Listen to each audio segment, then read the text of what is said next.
యేసుక్రీస్తు నామంలో పరిశుద్ధాత్మ ఆశీర్వాదమును ప్రతిరోజు పొందుకుంటున్న ప్రతి ఒక్కరికి హృదయపూర్వక వందనాలు తెలియచేస్తూ ఉన్నాను.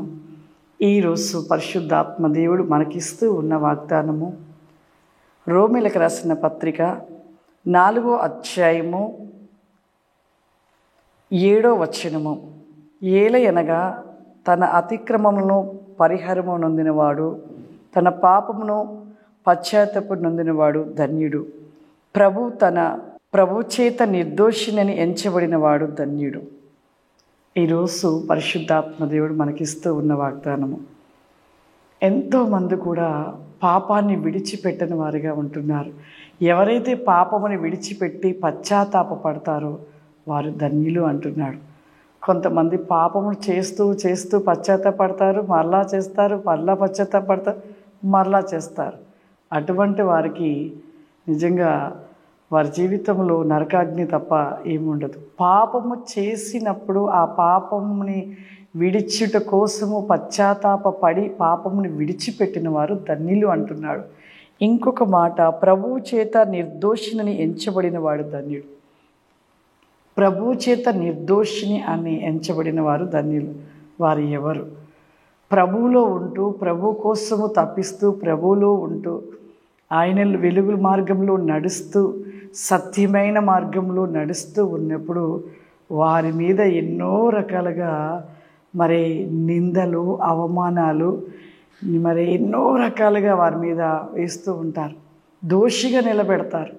కానీ ఆ యొక్క విధముగా చేసినప్పుడు వారు కొద్దిమంది ఏం చేస్తారంటే, ఎన్ని దేవుళ్ళు ఉన్నప్పుడు ఎన్ని పడుట కంటే వెనకకు వెళ్ళిపోతే బాగుంటుంది అనుకుంటారు.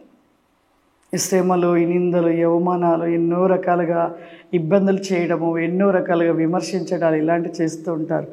దోషిగా నిలబెడుతూ ఉంటారు. కానీ ఈ లోకంలో దోషిగా నిలబడిన నిజముగా మన మనస్సు మనం ఏ విధంగా ఉంటున్నామో దేవుని యందు నిర్దోషిగా ఉన్నవారు ధన్యులంట.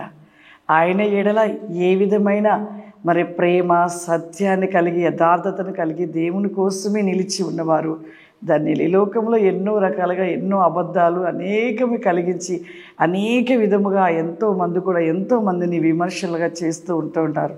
కానీ వాటిని చూసి అస్సలు భయపడద్దు, వెనక అడుగు వెయ్యొద్దు. ఎందుకు అంటే మనము దేవుని చేతిలో ఉంటున్న వారము, ఆ శక్తివంతుని చేతిలో ఉన్నవారము.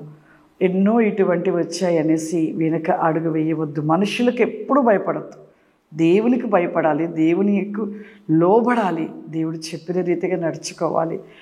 ఆయన ఎడల మనం యథార్థత, నీతి, సత్యాన్ని కలిగి క్రీస్తు వలె మనం నిలిచి ఉన్నప్పుడు ఇటువంటివి ఎన్నొచ్చినా ఏమీ కాదు.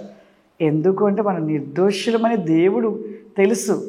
దేవుని దగ్గర ఆయనకి తెలిసిన రీతిగా నిర్దోషులమని దేవుడు ఎంచాలి. కానీ మనుషులు ఏదో రకంగా మాట్లాడే మాటలను బట్టి మనము వెనక అడుగు వేయకూడదు. కాబట్టి మన జీవితంలో లోకంలో మనుషుల వైపు కాదు, ఇంకా అనేక వాటి వైపుగా మనం చూడవద్దు. దేవుని వైపు చూడాలి, దేవునిలో ఉండాలి. ఆయన ఎడల నిర్దోషులమని మనము నిలిచి ఉన్నవారు ధన్యులు. పరలోకం వారిది.